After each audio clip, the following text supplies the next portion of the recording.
She told me, "Staff eat in the kitchen," as if the words themselves could erase everything I had built. I didn't answer.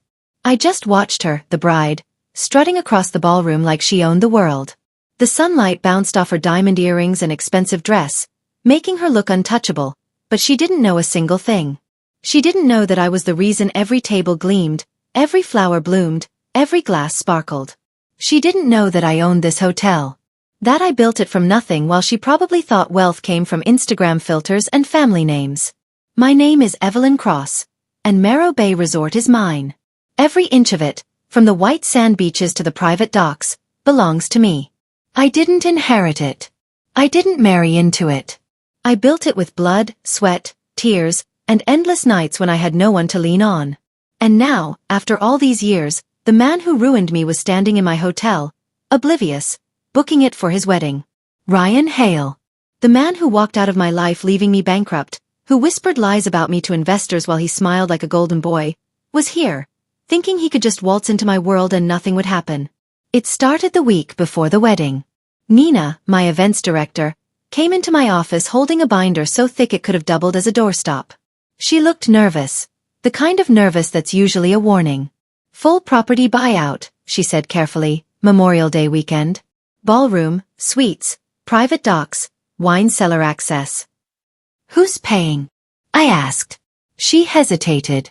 "North Shore Consulting Group." Fake name. Shell company. People who think hiding behind words makes them invisible. Then she said the part that froze my blood. Bride. Lila Monroe. Groom.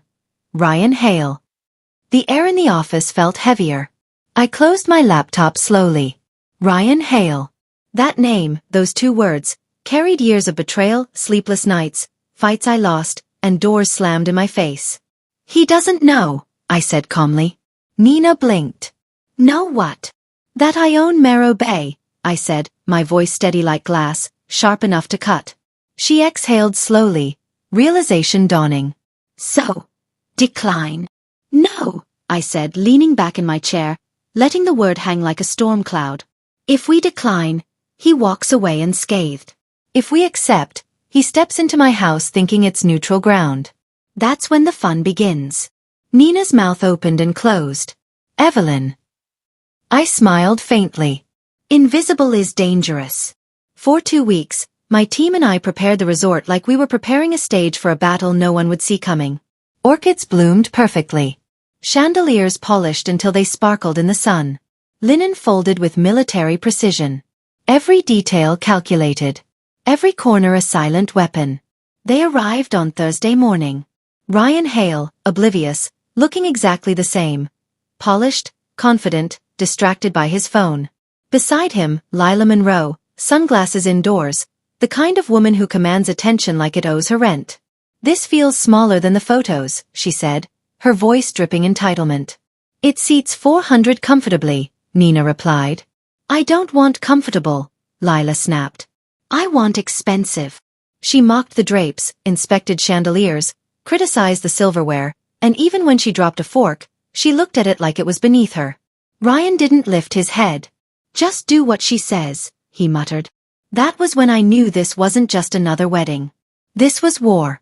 The wedding day arrived like a storm wrapped in sunshine. The ballroom was immaculate. The air smelled of orchids, fresh linen, and a faint hint of salt from the ocean. My staff moved like shadows, unnoticed, almost as if they were part of the walls. Lila didn't smile once. She criticized, ordered, mocked, and even rolled her eyes at the servers. And then it happened. I walked near the edge of the ballroom with a plate in hand, checking quality, standard procedure. Lila marched over, snatched the plate from me and said loudly, "Staff eat in the kitchen." The room went quiet. The air thickened. My jaw tightened. And I felt a calm settle inside me. Not anger, not rage, just a cold, final certainty. I folded my napkin neatly and walked away. I whispered to Nina, "Protocol black." Her face went pale, but she understood immediately. Within minutes, the ballroom began to unravel. Kitchen service stopped. Ovens powered down. Staff fed first, guests later. Music faded. The temperature shifted slightly, just enough to unsettle the crowd. Chaos without chaos. Panic without noise. Ryan texted me demanding answers. I didn't respond. I watched the room, invisible, while everything subtly fell apart. Lila gave a toast praising herself, mocking the staff, flaunting her arrogance. I let her talk, every word sinking like a dagger into her own image. When Ryan finally demanded to see the owner, I met him in the courtyard. He didn't recognize me at first. Then the sunlight hit my face, and the realization hit him like a brick. "You," he whispered. "Me," I said. "Owner." He stammered apologies, promises, offers of money. He begged. He tried to negotiate. But I invoked Clause 12C, the very clause I had written years ago for this kind of betrayal. Security escorted the guests out. Police confirmed trespass. Lila cried on the curb. Ryan followed her into the shadows. I stayed behind, sipping coffee in the kitchen. That's where the power is made, in the quiet, in the control, in the things they never see coming. By morning, the story went viral. Millions watched. Social media exploded. News outlets wanted interviews. People didn't see cruelty. They saw someone claiming her power, someone who refused to be small, someone who owned every inch of her world. I walked the hotel, every suite, every balcony, every stretch of white sand belonged to me. And in the quiet kitchen, knives gleaming and coffee strong, I smiled. She was right about one thing. Staff eat in the kitchen. But she forgot, the kitchen is where power is made. Power is invisible. Revenge is quiet. Money cannot fix everything. Patience, planning, knowing your own strength. Those are the weapons that no one can take away. And sometimes, the quietest person in the room is the one holding the sharpest knives. The waves crashed softly on the shore outside. I poured another cup of coffee and looked at the ballroom through the glass. Everything sparkled, everything perfect. I had waited years for this, and it was finally mine. They left thinking they had won. I stayed knowing I had. And that's the truth about power, about revenge, about owning the world quietly, completely and forever. The morning after the failed wedding, Marrow Bay was quiet. Too quiet. The kind of quiet that lets you hear every wave, every creak of the wooden balconies, every whisper of the wind. I walked barefoot across the sand, the water cold against my skin. Victory had a taste, but it was bittersweet. I had struck Ryan and Lila down publicly, yes, but something inside me ached. Years of betrayal, years of pretending I didn't care. They left scars deeper than anyone could see.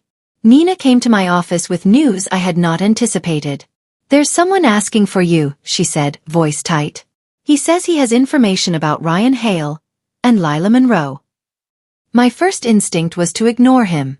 Curiosity rarely leads to comfort, only complications. But Nina's eyes held urgency. Something told me this wasn't just another petty investor or journalist.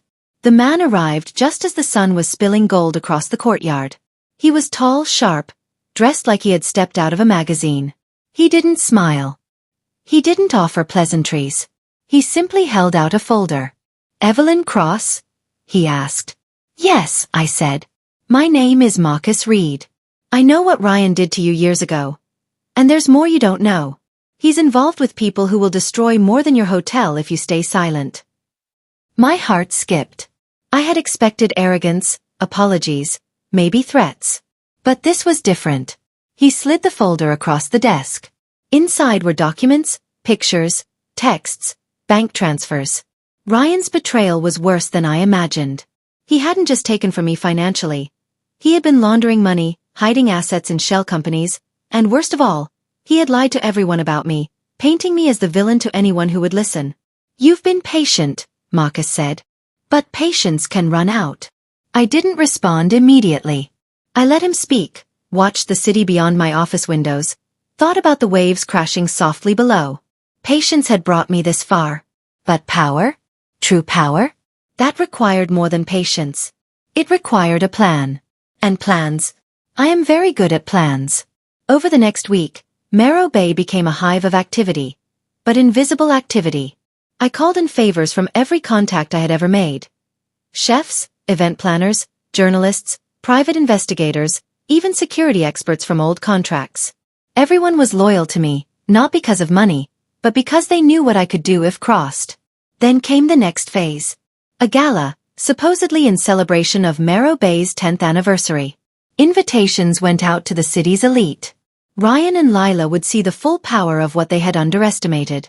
The ballroom glimmered under chandeliers, but this time, every table had a hidden camera, every corridor a shadowed watcher, every guest a piece in the larger game. Ryan walked in, confident as ever, wearing a tuxedo that looked custom-made. Lila trailed behind him, whispering criticisms, unaware that the entire resort had shifted under her feet. I watched from the mezzanine, letting the spotlight find me at the perfect moment. When I descended, the room went silent. Not because of my entrance, but because I owned it. Every inch of space, every glance, every whispered comment belonged to me. I let the silence stretch. Let them taste the fear, the uncertainty. "Welcome to Marrow Bay," I said calmly, smiling. "A place I built from nothing. A place I protect with everything I have." Lila's eyes narrowed. Ryan's jaw tightened. Neither understood the storm that was about to hit. The evening's program began with subtle sabotage. The music system, perfectly timed, played back snippets of conversations, carefully selected, exposing lies, betrayals, and manipulations Ryan and Lila had hidden from the world. Journalists in the audience began to murmur, unaware that the most explosive story they would ever cover was unfolding live before them. Then the lights dimmed. A video played on the massive screen behind the stage. It was compiled from years of evidence. Documents, intercepted emails, financial records, laying bare the truth of Ryan's schemes and Lila's greed. Gasps echoed across the ballroom. People whispered, some laughed, others looked shocked. And all the while Ryan and Lila stood frozen, realizing that every move they had made, every plan, every lie had been anticipated. By the end of the night, they were humiliated, exposed, powerless. The social media storm was instantaneous. Clips went viral. Headlines called me the Queen of Revenge and the Invisible Power. It was more than vindication. It was art, perfectly executed. I retired to my suite that night, the city lights sparkling below. And just as I was about to pour a glass of wine, Marcus Reed appeared in the doorway. "Congratulations," he said. "You've won the battle. But this war is far from over." I raised my glass. "Then let's see who has the patience." Because I had learned something vital over the years.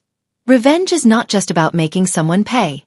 It's about timing, control, invisibility, and knowing that the quietest person in the room often holds the sharpest knives. The waves outside whispered against the shore, constant, relentless, eternal. And I knew deep down that my story, my revenge, was far from finished. Weeks passed after the gala, and Marrow Bay was calm on the surface. Business resumed, the city resumed its chatter, but beneath it, a storm was brewing. Lila Monroe was quiet. Too quiet. That silence is never a good sign. One night, a call came in. Anonymous. Distorted voice. "You think it's over. You think you've won. But the people you trust are already betraying you." Then click. I froze. Marcus was beside me instantly. "We need to check everything. Every ally, every contact, every operation." I knew immediately who it could be. One of my inner circle was compromised. But who? Elias, Selena. Someone else I had let in too close? Over the next 48 hours, every message, every transaction, every movement was scrutinized.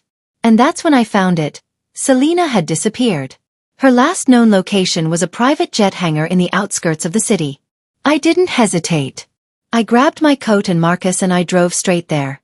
The hangar was empty, silent, except for a faint echo of footsteps. And then I saw her, Selena, standing in front of a massive monitor, watching live feeds from Marrow Bay itself. "Selena," I said, cautiously. She turned. Her eyes were cold. "I'm sorry. I had no choice. Lila offered me something you never could. She promised safety. Power. Revenge on Ryan, yes, but more than that. She promised the downfall of Marrow Bay." My stomach dropped. A betrayal like this was personal. I had trusted her. I had depended on her. Before I could react, alarms blared. The hangar doors slammed shut. Ryan stepped out of the shadows, and behind him, Lila. They were back. Not just to reclaim what they lost, but to destroy everything I had built. The fight that followed was relentless. Guns, fists, strategy clashing against strategy. Marcus and I moved like shadows, using every inch of the hangar to our advantage. Selena tried to escape, but I cornered her. "Why?" I demanded. She hesitated, then whispered, almost regretfully, "Because she's better at this game than you think." Ryan lunged. Marcus tackled him. Lila moved toward me, a blade glinting in the dim light. Time slowed. I dodged, rolled, and grabbed a nearby chain, swinging it just as she lunged. The blade skidded harmlessly across the concrete. For a moment, it was silence. Just heavy breathing, tension so thick it could be cut with a knife. Then Selena slammed a crate into my path, blocking me. She was conflicted, helping them yet afraid. "Go," I said to Marcus. "Take the files. I'll handle this." Marcus hesitated. "No, we do this together. Go," I shouted. He ran. I faced them. Lila, Ryan, Selena, all in the same space, each with motives, each ready to strike. The next 30 minutes were chaos. Explosions from a hidden device Selena had activated shook the hangar. Sparks flew. Guns jammed. Blades met steel. Every second was life or death. And then, it happened. A shadow moved behind Ryan. A figure I hadn't anticipated. Elias. He had been playing his own game all along, waiting for the perfect moment. He tackled Ryan into a storage container. Lila shrieked, losing focus. I seized the moment, knocking the blade from her hand. Selena screamed, realizing her choices had backfired. She ran, only to be stopped by Marcus. The three of them were captured, tied, and humiliated, just as Ryan and Lila had once humiliated me. The hangar was in ruins, smoke curling into the night sky. I looked down at the wreckage, at the chaos, at the people who had once been my allies and my enemies. And I realized something. This war wasn't just about revenge anymore. It was about survival, about power, about who controlled the story. I stepped out into the night. The city below was oblivious to the destruction and betrayal that had just unfolded. But I knew they would feel it soon. Every corner, every alley, every whisper. Marrow Bay was mine. And yet, even in victory, there was a warning. A final message appeared on my phone. "You may have won today, but the game has only just begun. L.M." I stared at it, cold and unshaken. A smirk formed on my lips. Let her come. I was ready. Because this wasn't just a story of revenge anymore. It was a war. A war that would not end until there was no one left to challenge me. And the night whispered back, carrying with it the promise of more chaos, more betrayal, more fire. I smiled. The war had only just begun. Just when I thought the war was over, the ground beneath the ruined hangar shook. A deafening rumble filled the air. Smoke thickened, and I squinted through the haze. Then I saw it, an armored vehicle bursting through the side of the hangar, lights blinding, engines roaring like a beast awakened. From it emerged a figure I never expected. Lila Monroe, alive, unscathed, and far more dangerous than before. But she wasn't alone. Behind her, a small army of mercenaries, each one trained, armed, and ready to bring Marrow Bay to its knees. My heart raced. I had thought I had cornered her, defeated her. I was wrong. Every move I had made was anticipated. Every step planned. She had been 3 moves ahead, and now the final checkmate was staring me in the face. She smiled coldly, holding a device that hummed ominously. "You think you won? You think tying up Ryan and Selena ends anything? No, you've just started the game. And I always win." The device beeped. A countdown flashed across its screen. 5 minutes. Marcus grabbed my arm. "We need to get out now." "No," I said, gripping the wreckage of a crate like a weapon. "Not yet. Not until she knows the price of crossing me." What followed was chaos incarnate. Bullets tore through metal, sparks flew from ruptured electrical panels, and the ground cracked from the hidden explosives Lila had planted. Marcus and I moved like shadows, dodging, weaving, taking down mercenaries with every ounce of precision we had. But Lila, she was untouchable. Every attempt to get near her failed. Every strategy crumbled. And the countdown continued. 4:59. 4:58. Then, just when all hope seemed lost, I remembered the one card I hadn't played, Selena. Despite everything, she had shown cracks in her loyalty. I grabbed the radio. Selena! Nah. Stop her, or this entire city burns. There was hesitation, a flash of fear, and then a decisive move. Selena turned her own weapon on Lila's device, risking her life. Sparks flew. The countdown paused at 0:02, 0:01, and then silence. Lila froze. Her empire of mercenaries halted. The device fizzled out, harmless. She glared at us, realization dawning too late. You how? She spat, fury and disbelief mixed in her tone.